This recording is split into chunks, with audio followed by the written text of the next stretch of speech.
Despite not winning an Oscar or holding the title of Hollywood's king, Kirk Douglas faced unique challenges stemming from his Jewish heritage. Growing up in a poor immigrant family, he often felt the weight of discrimination and prejudice. This background shaped his identity and influenced his career choices. In an industry that sometimes marginalized Jewish actors, Douglas carved out a niche for himself as a tough, rugged leading man. His roles often reflected a struggle against adversity, mirroring his own life experiences.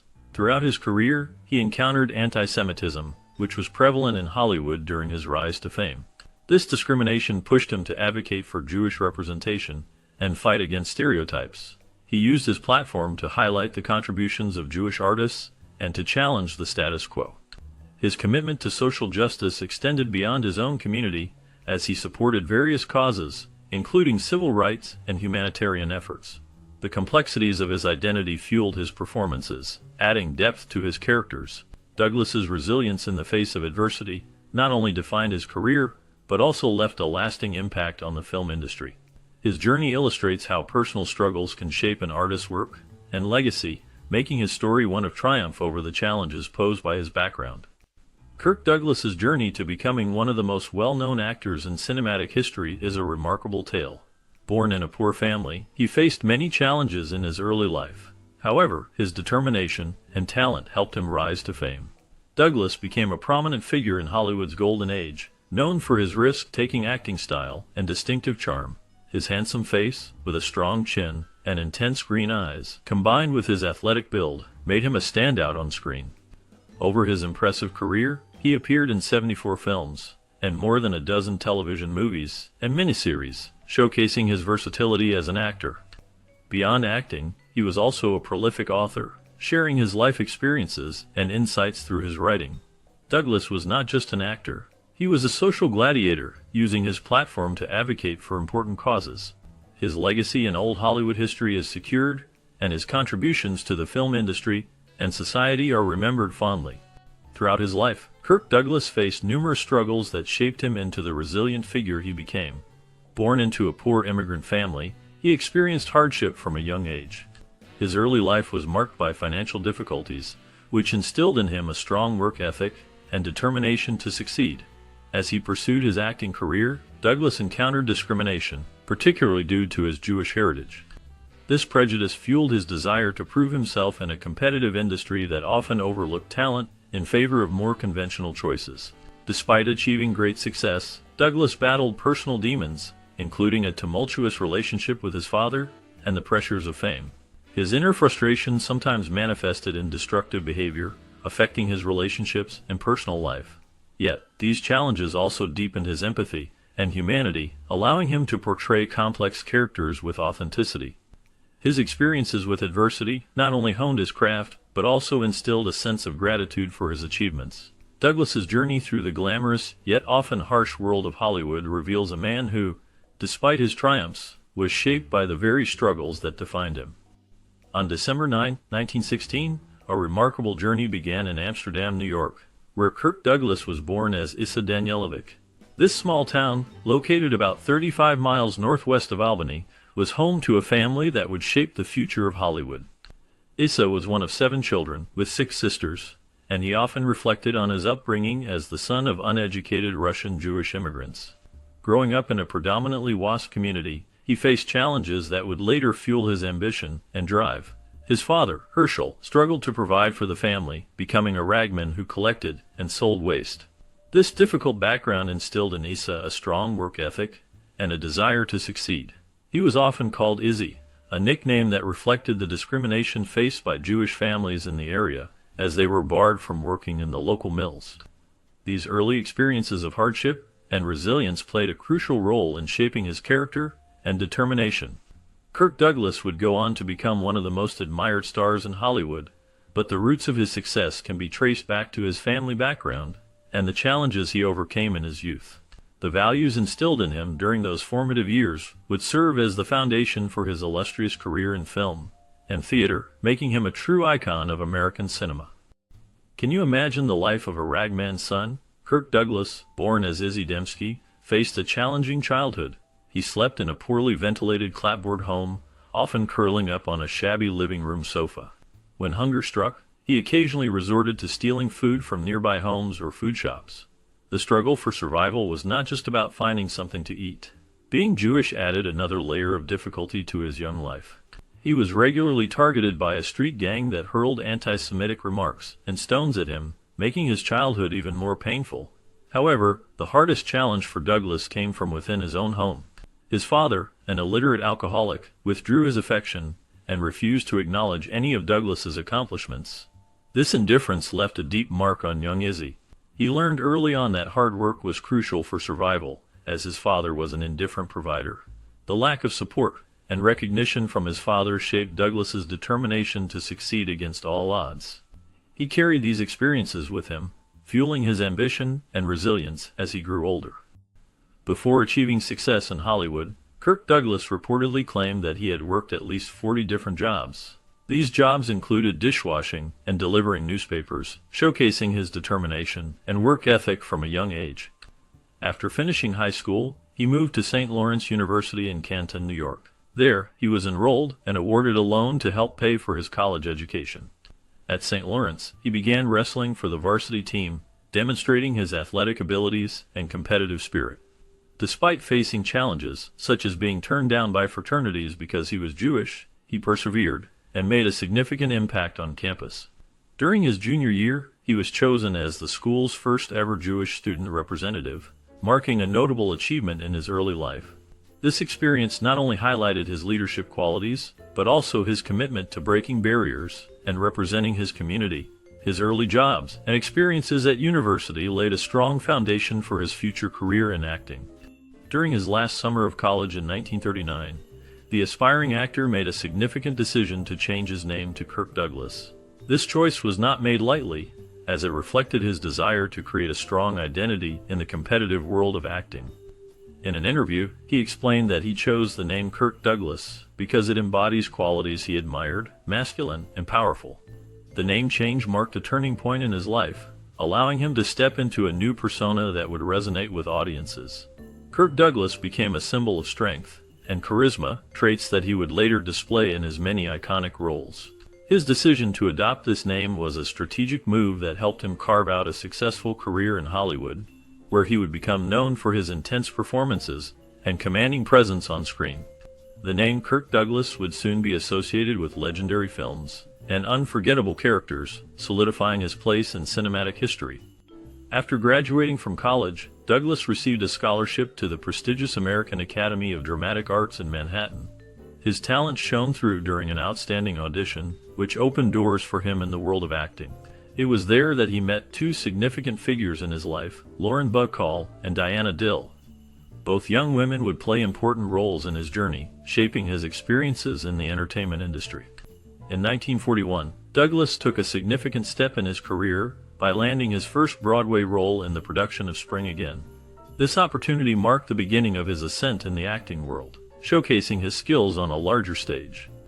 The connections he made during this time, along with his determination and talent, set the foundation for a remarkable career that would span decades.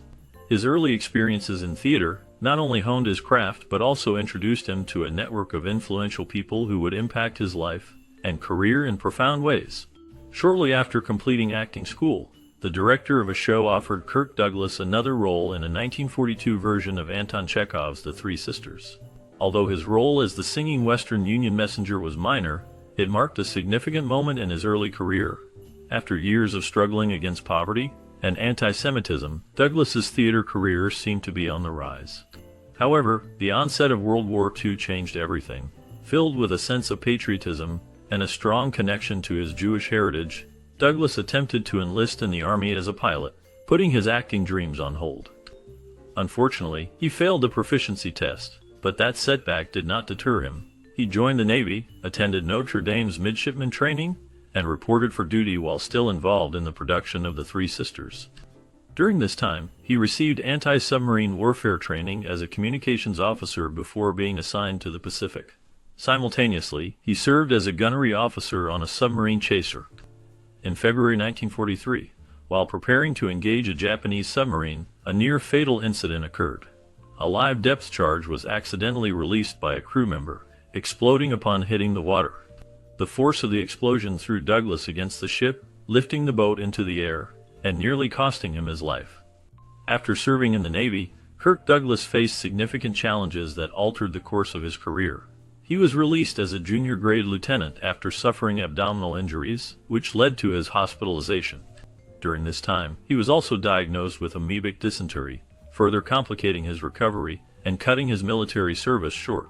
In 1943, Douglas returned to Manhattan, hoping to re-establish himself in the theater scene. However, his comeback was not smooth. He encountered a psychosomatic disease after being cast in a musical, which rendered his singing voice ineffective. This unfortunate turn of events led to his replacement in the production, and it seemed as though misfortune was following him relentlessly.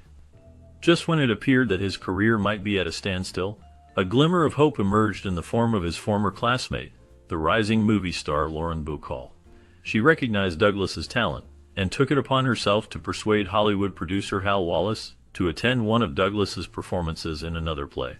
Wallis was impressed by Douglas's acting skills and decided to cast him alongside Barbara Stanwyck in the film The Strange Love of Martha Fivers, released in 1946. This opportunity marked a significant turning point in Douglas's career, allowing him to transition from the stage to the silver screen, and paving the way for his future success in Hollywood. Douglas made his film debut and never missed a beat since. Following a great debut, his career on the big screen took off with parts in the film noir classic Out of the Past and I Walk Alone, the first of 7 movies he made with close friend Burt Lancaster. His portrayal of a haughty boxer and champion earned him his first Oscar nomination, though he didn't win. His reputation as a leading tough guy was cemented, and many reputable films followed. He received 2 more Oscar nominations for his performances as the tortured Vincent van Gogh in Lust for Life, and For the Bad and the Beautiful. By 1955, he was successful enough to establish his own production firm, entitled Brina Productions, in memory of his mother, Brina. Along with Burt Lancaster's firm, it was one of the first and most prominent actor-based production companies in Hollywood. This move allowed him greater creative control over his projects and solidified his status as a major player in the film industry. After meeting Diana Dill, the daughter of a respected British-Jamaican lawyer, Kirk Douglas's personal life began to change significantly. Diana was only 16 years old when they first crossed paths at acting school. She had previously dated the notorious womanizer Errol Flynn, and her experience with Douglas would also prove to be complicated. After moving to Hollywood, she worked as a contract actor for Warner Brothers, while Douglas pursued a career in theater. During his time in the Navy, Douglas famously told his shipmates that he would one day marry Dill after seeing her picture on the cover of Life magazine. A little over a year later, he fulfilled that promise. Together, they had 2 sons, Michael, who followed in his father's footsteps as a movie star, and Joel, who chose a career in film production. Despite their marriage ending in divorce in 1951, Dill claimed that Douglas had deceived her repeatedly. Nevertheless, they maintained a friendship, and even co-starred as husband and wife in the film It Runs in the Family, which also featured Michael as their son. While filming Active Love in Paris in 1953, Kirk Douglas met Ann Bidens, a film publicist who was married at the time. Douglas was also involved with Italian actress Pier Angeli. Despite her initial reluctance to accept Douglas's offer to work as his assistant, believing he only wanted a fleeting romance, Bidens eventually agreed. Their paths crossed again during another production, and she became both his public relations manager and his lover. Douglas admired Bidens for her sophistication, contrasting her with Angeli, who often brought her mother on their dates. Eventually, Douglas ended his engagement with Angeli, but after a passionate argument with Bidens, she threatened to leave him. Deeply in love, he proposed to her in May 1954 in Las Vegas, and she accepted. The couple enjoyed a long and happy marriage for 66 years, welcoming 2 sons, Peter and Eric. Their enduring relationship was partly due to Bidens' European views on marriage. In 2004, they celebrated their 50th wedding anniversary with a grand party, marking a significant milestone in their lives together. Along with all his personal and professional achievements, Kirk Douglas did a lot more to leave a lasting impact on the lives of people. In his 2012 book, I Am Spartacus, he recounts his experience in Hollywood and the significant role he played in breaking the blacklist that affected many filmmakers. When Douglas arrived in Hollywood in 1945, he was unaware of the political climate and the activities of the House Un-American Activities Committee, known as HUAC. This committee had the authority to issue subpoenas and was focused on investigating alleged communist activities during the Cold War, particularly in Hollywood. In October 1947, 10 filmmakers, including screenwriter Dalton Trumbo, refused to name names and were imprisoned for contempt of Congress, leading to their blacklisting in the industry. Howard Fast, a famous author and also a victim of HUAC, was writing a book about Spartacus while being held for contempt. Douglas, recognizing the importance of Fast's work, decided to adapt the book into a film. He engaged Trumbo to write the script, understanding that Trumbo had been forced to work under pseudonyms for years due to the blacklist. Douglas believed it was time to end this exploitative practice and insisted that Trumbo receive credit under his real name. By using his star status as leverage, Douglas became a metaphorical Spartacus, embodying the spirit of righteous protest. The film, which debuted in 1960, not only achieved success, but also played a crucial role in ending the blacklist, solidifying Douglas's reputation as a morally upright creative force in Hollywood. Tough guy Kirk Douglas enjoyed superb health for the majority of his life, but his mortality was repeatedly put to the test in 1958. He was scheduled to travel from Palm Springs to New York on a private plane with director Mike Todd. Just before takeoff, Douglas's wife had a strange feeling about the trip. She urged him not to board the aircraft, expressing her concerns. Despite their disagreement, Douglas ultimately decided not to go. This decision proved to be life-saving. The following day, news broke that Todd's plane had crashed, killing everyone on board. Douglas's wife had saved his life with her intuition. However, this was not the only close call Douglas would face. In 1991, he experienced another true life-altering moment when he had a serious health scare. These incidents highlighted the fragility of life, even for someone as strong and resilient as Douglas.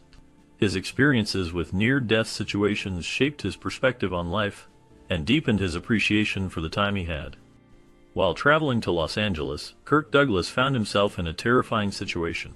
He was a passenger in a helicopter when it collided with a small stunt plane near the runway.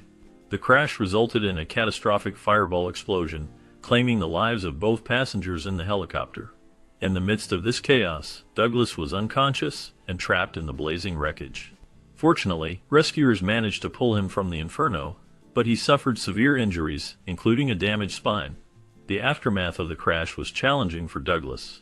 He faced long-lasting bodily pain and psychological trauma from the experience. Despite these difficulties, he demonstrated remarkable resilience. With determination and strength, he worked hard to recover and soon got back on his feet. This incident marked a significant moment in his life, showcasing not only the fragility of life, but also the power of the human spirit to overcome adversity. In 1996, Kirk Douglas faced one of the toughest challenges of his life when he suffered a stroke. This health crisis left him with severe speech impairment, which made communication difficult. Alongside this, he battled feelings of depression and even suicidal thoughts. It was a dark time for the legendary actor, who had always been known for his strength and resilience. However, true to his character, Douglas refused to let this setback define him. He worked tirelessly on his recovery, showing remarkable determination and grit.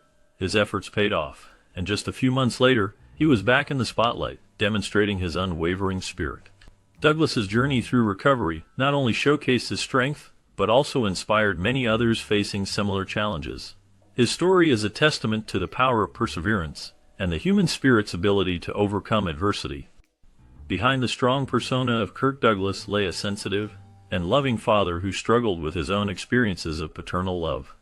While many articles have focused on the close bond between Kirk and his successful son Michael, the story of his youngest son Eric is often overlooked. Eric tragically passed away from a drug overdose in 2004 at the age of 46, a loss that deeply affected Kirk. Before his death, Eric pursued acting, enrolling in a London drama school where he showcased his talent. However, his career never gained the momentum he hoped for. In 1999, an 8-day drug-induced coma changed Eric's life forever, impacting his speech and gait. Being the youngest son in a prominent family became an emotional burden for him, rather than a pathway to success. Reports indicate that Kirk once remarked that Eric had inherited all of his worst traits, suggesting a complex relationship filled with both love and frustration. Eric longed for his father's acceptance, mirroring Kirk's own desire for approval from his father. Despite being a more compassionate parent than his own, Kirk's efforts did not seem to alleviate Eric's struggles with feelings of love and acceptance. When Eric died, Kirk, who was 86 at the time, was devastated, especially since it followed a strict ultimatum he and his wife Anne had given Eric to quit drinking. The weight of this loss lingered heavily on Kirk, highlighting the deep emotional ties and challenges within their family. In the last decades of his life, Kirk Douglas emerged as a compassionate humanitarian, with his philanthropic activities gaining prominence as his acting career began to taper. Alongside his wife Anne, he founded the Douglas Foundation in 1964, which stands as one of the oldest private philanthropic organizations in the entertainment industry. Their commitment to giving back to the community led to the construction of 400 school playgrounds, providing children with safe spaces to play and learn. Additionally, they established the Kirk Douglas High School, a vital institution that assists troubled students in staying in school and achieving their educational goals. The Ann Douglas Center for Homeless Women is another significant initiative, offering treatment for drug and alcohol addiction, helping many women regain their independence and dignity. These efforts reflect Douglas's deep commitment to improving the lives of others, showcasing his belief in the power of compassion and support for those in need. In addition to his impressive career in film, Douglas was a lifelong American Goodwill ambassador. His official website and the U.S. Department of State highlight that in 1963, at the request of Bobby Kennedy, and with the help of his friend President John F. Kennedy, he embarked on his first Goodwill trip to Colombia. This marked the beginning of a remarkable journey that spanned 25 years, during which Douglas traveled around the world to promote American values. His efforts were not just about diplomacy, they were about building bridges and fostering understanding between cultures. In recognition of his dedication and service, President Jimmy Carter awarded Douglas the Presidential Medal of Freedom in 1981. This honor was a token of gratitude for his contributions to goodwill and international relations. Additionally, Douglas received numerous accolades throughout his life, including the prestigious Kennedy Center Honors in 1994 and an Honorary Academy Award in 1996. These honors celebrated his 50 years as a creative and moral force in the motion picture community, reflecting his impact both on and off the screen. His legacy as a Goodwill ambassador remains a significant part of his life story. He passed away at the age of 103 on February 5, 2020, but what he did before leaving this world proved who he really was. Kirk Douglas lived a long and exceptional life filled with adventures and challenges. Throughout his life, he faced many battles, both on and off the screen, yet he always carried himself with a tough demeanor, never shedding a tear in the face of adversity. His resilience and strength were evident in his performances, where he often portrayed strong characters that resonated with audiences. However, it was his actions in his later years that truly showcased his beautiful heart. He made the decision to donate the majority of his $61 million wealth to charity, reflecting his commitment to giving back to the community. This act of generosity highlighted his character and the values he held dear. As his life came to an end, he died like a champion for many, leaving behind a legacy of kindness and strength that will be remembered for years